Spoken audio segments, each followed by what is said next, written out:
Do any of you suffer from asthma? Could you imagine if you're 22, you're away from your parents, living on your own, you're a streamer on Twitch that plays video games and has a fan base? This is the story of Cole Schmidtneck. He goes into Walgreens with his insurance card to pick up his inhaler because he suffers from asthma. The young man was not told in advance by Walgreens or Optum Rx, their parent company, that apparently his insurance no longer covered his asthma medication. Shannon and Bill Schmidtneck's son Cole was 22, living on his own, and his favorite pastime, at least as of the last handful of years, was to stream video games to his plethora of fans. He goes to Walgreens to pick up his asthma inhaler, and he finds out when he's there that his asthma inhaler is no longer covered by his insurance. And oh, by the way, the price of the inhaler went up to $500, which just seems exorbitant. And let's be honest, that seems pretty darn crazy for asthma medication, right? So anyway, Cole declines the asthma medication. And instead of the pharmacy giving Cole some options for generics and different alternatives that he could do, since he wasn't able to afford his medication, and therefore Cole ends up taking off without his medicine. The lawyer for the Schmidtnecks argues that apparently they were supposed to let Cole know in advance that his medication was no longer going to be covered. And because asthma is considered a life-threatening situation, the lawyer also argues that there is no way, shape, or form that the pharmacy should have let him leave without some sort of alternative medication for his condition. Needless to say, you can probably imagine what happens from here. Cole ends up having a severe asthma attack and loses his life. The parents believe that because Walgreens and Optum Rx didn't let Cole know in advance that his medicine was no longer covered, so he could potentially go to another pharmacy or at least reach out to his doctor to get some sort of alternative prescription, they believe there was a little bit of greed involved. Because obviously, what do a lot of people do? They probably just hand over their debit card or their credit card and end up spending the money, because if you have asthma and you need your medication, you got to do what you got to do. What I want to know, and we'll never be able to find out, is why Cole left without notifying somebody that he needed to get his medicine. Now, I know why he left. He didn't have $500 on him. So here's my first question to you, Venters. Is this the biggest crying shame ever?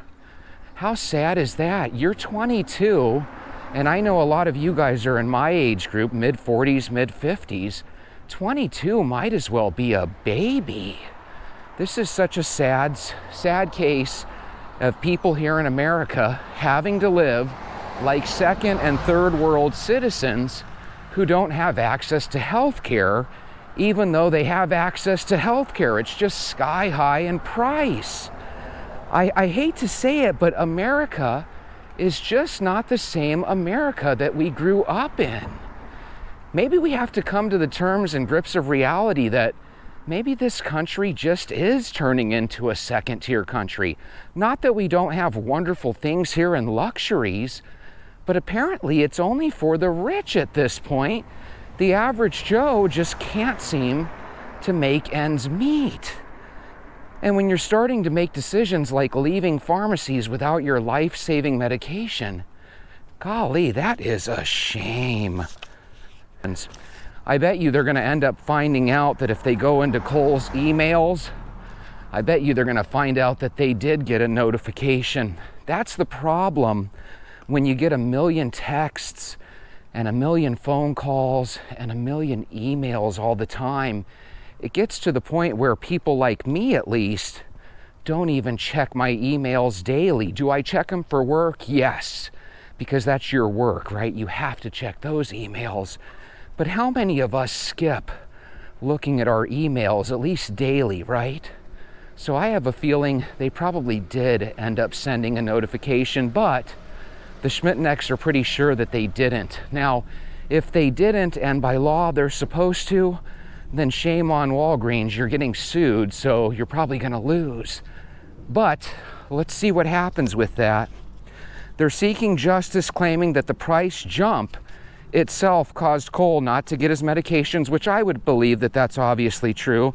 Lawyers say the pharmacy was supposed to notify Cole in advance, and they didn't let Cole know, and therefore they shouldn't have let him leave without offering him some sort of life-saving alternative medication.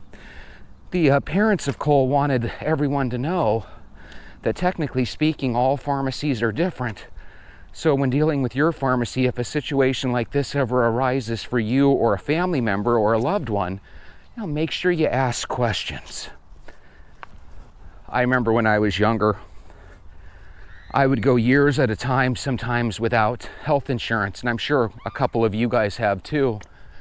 It's one of those gambles we take. We don't consider it gambling because when we're young, we kind of think to ourselves, I'm always healthy. I haven't had the flu in 7 years. I haven't had a day of illness in the last 5, right? We start to make these agreements with ourselves like, hey, I really don't need this. Health insurance is for the sick. And the reality is health insurance should be there because every now and then stuff arises and you need health insurance. And so what happens is to make ends meet, because the price of a vehicle and the price of our rent, the price of gasoline, the price of food, I mean, you name it.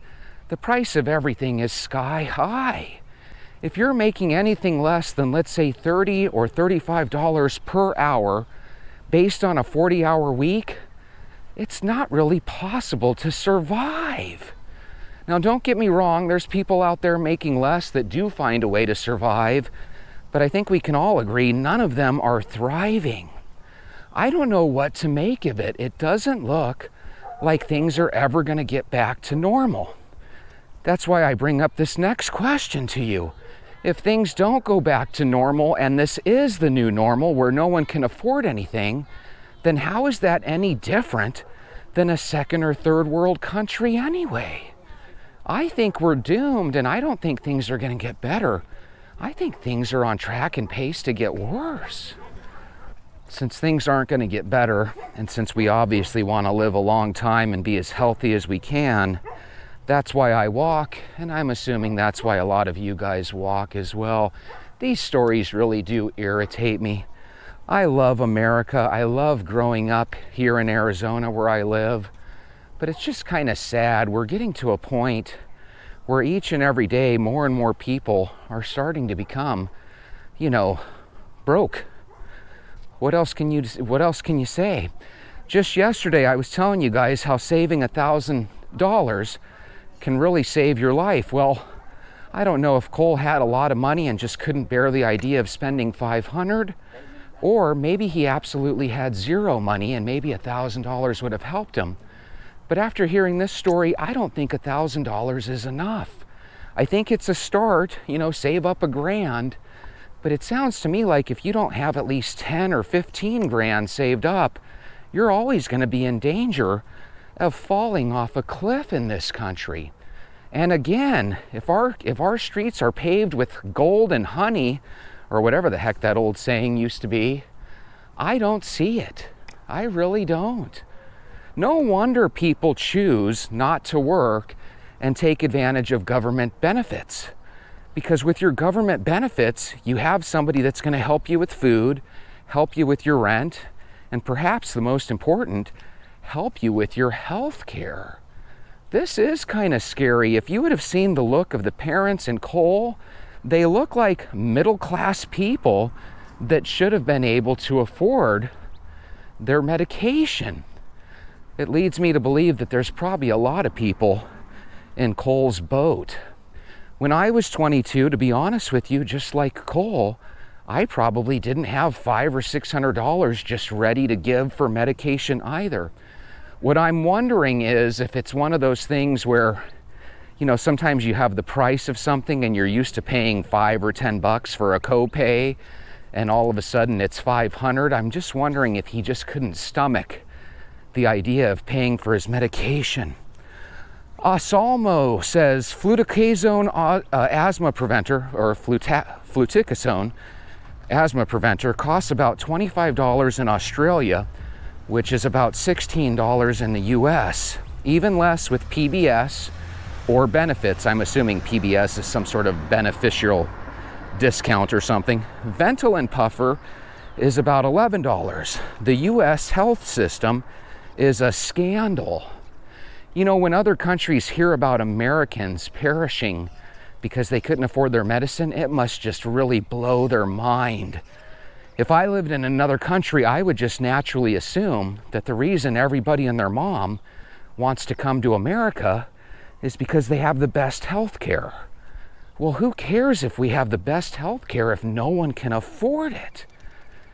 And by the way, you could have a lot of money saved up and something can still make it where you can't go to work for years on end. And have you guys ever seen how big a hospital bill stay can cost? A hospital stay bill can cost just for staying the night at the hospital for 2 or 3 days. I mean, you literally can rack up a $50,000 or $60,000 bill in just a handful of days. It's just absolutely crazy. At Dave Tarsha says, and the wealthy were shocked how the public sided with Luigi Mangione, that poor family. You know, I bet you that family probably, when they saw Luigi Mangione, probably shook their head like I did and said, golly, that's a shame. I can't believe that young man would throw away his future like that.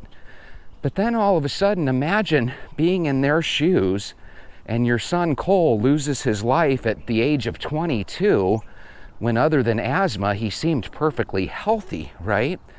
And all of a sudden, you probably look at somebody like Luigi Mangione in a completely different light. Do you guys think that maybe I was wrong about Luigi? Maybe instead of looking at him as a cold-blooded, killer, do you think maybe I was wrong? Do you guys think maybe there is a little bit of Luigi Mangione in all of us? We secretly and maybe even overtly want change, even if it has to be done by force.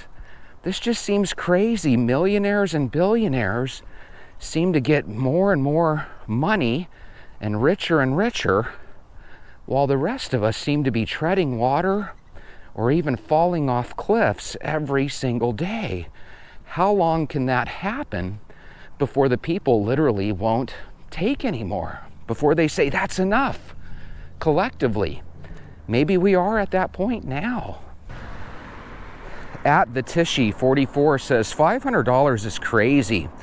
Regular people can't afford that. Shame on America being okay with this. See, that's what's so irritating as our world starts to kind of make this picture in front of us, right? Everybody kind of looks at us collectively, including myself, and I wonder, how the hell is it that we accept this? But what else can we do? How do we, the people, change this stuff? Every time we elect our leaders and put them into office, we're expecting them to make things better, and some way, somehow, things never get better. Maybe it's not Democrats versus Republicans. What if it's Democrats and Republicans in our Congress and our Senate that are actually a part of one uniparty against us, the people? Because sometimes I feel like that. Don't you guys feel like all of us collectively are damned if we do, damned if we don't? That's what it feels like. It feels like no matter if Biden's in there or Trump's in there or whoever is in there, it seems kind of like they're powerless to actually make things change. And I just can't believe pharmacies, all they care are these pharmaceutical companies, not the individual pharmacy people, but the pharmaceutical companies. I just can't believe that every time they can charge the absolute max, they always seem to gleefully do it. God, there's something inherently evil about that. Do you guys think this medicine he was on maybe was special, and out of all the asthma medications, he could only take this one particular one? What the heck else could it be? MBRI3V3 says, having to pay for inhalers is insane to me. Now, a couple of the people that were responding on these comments for this video I was watching this on, at least a couple of them were outside of America. And this is where, again, America looks so darn greedy. I'm not the biggest fan of public health care where everybody gets health care, because I feel like if everybody gets health care for free, you end up getting what you pay for. You end up getting services that are not the best. But you want to know something? I'm okay with the understanding that I might be wrong on that. If you're in these other countries and you get free health care, or some comment from a lady in Sweden said, hey, we pay $250 out of pocket each year for our medications, and after that $250 mark, all medications are free. And I can't help but think, why the heck can't we do something like that in America, where we still come out of pocket, where we still pay for our medications? But my goodness, for this kid to have to come out of pocket $500 for an inhaler, golly, I feel like somebody should be responsible for him losing his life other than him. I needed an inhaler that retails for $970, and my doctor gave me a coupon to use, and with my insurance, I didn't pay anything. What a joke the whole system is. Rest in peace, bro. See, I feel that way too. You know those weight loss medications that I'm always talking about? You know, the injectable medications? Those things supposedly cost, $1,000 to $1,500 a month. And apparently, if they give you one of their coupons, you can get it for $25 a month. What kind of BS is that? To sit there and make somebody without the coupon pay $1,200 and somebody with the coupon pays $25, if that doesn't show you that your medication is just a giant ripoff, I don't know what does. Another thing that scares me is, what if this kid could have had any Joe Schmo inhaler and been just fine, and we give doctors situations in this country where pharmaceutical companies will come and give them bonuses based on them writing prescriptions for their medication over another. Wouldn't that be crappy if we come to find out that Cole's doctor was actually getting bonuses for subscribing one medication over another? I'm not saying that's the situation, but still, my goodness. I don't think we should be paying doctors on commissions and bonuses. There's something that's really dangerous about that. There's a song by Kenny Rogers called The Gambler. And in the song, he talks about this person that he meets on a train bound for nowhere, right? And at the end, he says the best that you can hope for is to die in your sleep. And I think there is something to that. Whenever you have an elderly relative, you're always kind of hoping that they'll go to bed one evening when they're ready to pass, and that you'll go in there the next day and you'll find out that they passed in their sleep. There's something gentle about literally just going into dreamland and potentially not waking up, And so let me tell you about something that I like to ponder sometimes whenever I get blue about this stuff, because let's be honest, this stuff can really bring you down unless it's all a test. God is real. This is just a simulation that we come down to, right? Or maybe it's real, it's not a simulation, but if there's an afterlife and we really truly are eternal, which I really feel that in my heart that we are, guys, then actually it doesn't really matter. Then death is no longer some permanent hole in the ground for us, right? All of a sudden, death becomes literally a doorway.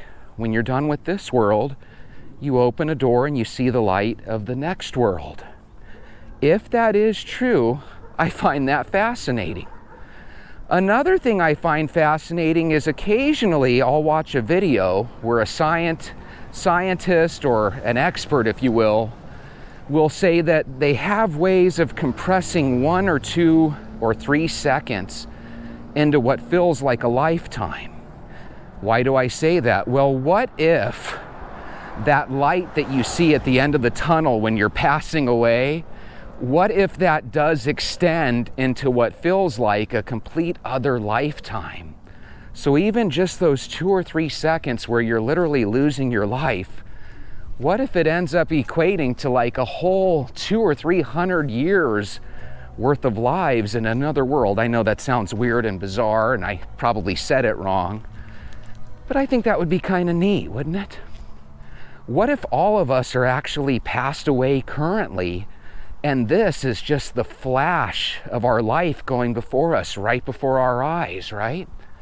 The reason I say that is because sometimes this world feels like a dream, feels like you're in it and a part of it, like a lucid dream, right? But at the same time, sometimes it feels like things are beyond your control. You can say, hey, everything's in the hands of God. He ultimately makes the decision. And in some real way, it really does feel like that. This family got rid of their trees, and all of a sudden their front yard looks huge. That family's no longer there, though, it looks like. You never know, when times get tough, people don't necessarily cry to their neighbors asking for help, because people don't know their neighbors. They just kind of disappear overnight one night, and you're hoping that they're moving on to bigger and better houses and things. But for all we know, that could be a family entering the world of being homeless, which I hope that's not the case. It is kind of weird how if you live in a particular neighborhood or even an apartment complex for a couple of years consistently, you'll slowly but surely see like a recycling of the neighborhood. Like there's completely different people living here than there were 5, 10, 15 years ago. I think life is a trip. I really, really do. So here's another question I have for you, Mala and Carla and Sean, because you guys are probably the only ones listening at this point. What does happen, you think, after this world? You think you open your eyes and you're in heaven, or maybe at the pearly gates, right? Or do you think you literally open your eyes and you're an infant baby in this world again? Now, I know if you're Christian, you're thinking, wait a minute, I want to go to heaven and be with the Heavenly Father, and I want to be with, my family members that have already passed on. Hey, I feel that exact same way. But whatever lies beyond that door, so to speak, I don't think it's something we should fear, because it might be a wonderful world that we're entering, whether it be heaven or us just being recycled into this world. What I would like to know is when we pass away, let's say the people that believe in reincarnation are actually right, and you come back to this world. You don't necessarily come back as a human. Maybe you come back as a killer whale, or maybe you come back as a kangaroo, or a bug or a bird. But do we have to necessarily come back into the future? In other words, wouldn't it be crazy if you got reincarnated into the life of a bird, but it wasn't necessarily in the year 2025? What if you got reincarnated into the year 1825? That's kind of trippy. And by the way, I don't necessarily believe this, but I believe when you're having a good, fun walk with people, sometimes you can talk about good, fun, trippy things. I like talking about good, fun, trippy things. Makes your mind think. As a matter of fact, some people will tell you that truth is stranger than fiction, and they really enjoy reading nonfiction stories. I'm actually the opposite way. I always like nonfiction because real stories are cool, right? But I also love fiction because fiction involves the author's imagination. So a lot of times we think of this timeline that we're on like it always goes forward. But the truth is, if you believe in God, you know that God goes beyond a timeline. He can step into the future, the current, or the past. And if God wanted to reincarnate you and let you see what life was like from a different point of view, He could. Would you be upset if all of a sudden you woke up and you were a bird or a goldfish? Just a whole new world. Does the bird and goldfish appreciate their life just as much as we humans? They probably do in their own way. Does the taste of a bug when eaten from a goldfish, mouth? Does it taste like, chocolate cake and ice cream? Does it? Could you imagine if different things tasted completely different to different life forms? All of a sudden you're a goldfish and you're thinking, golly, I love tasting, bugs. By the way, there's some humans that like tasting bugs, and there's some other humans that believe the way we solve our problem with food and people going hungry is by people eating more bug protein, which is a completely other interesting story that maybe we'll talk about in the future. But I hope you can still keep your walk going with me, and I'll see you tomorrow.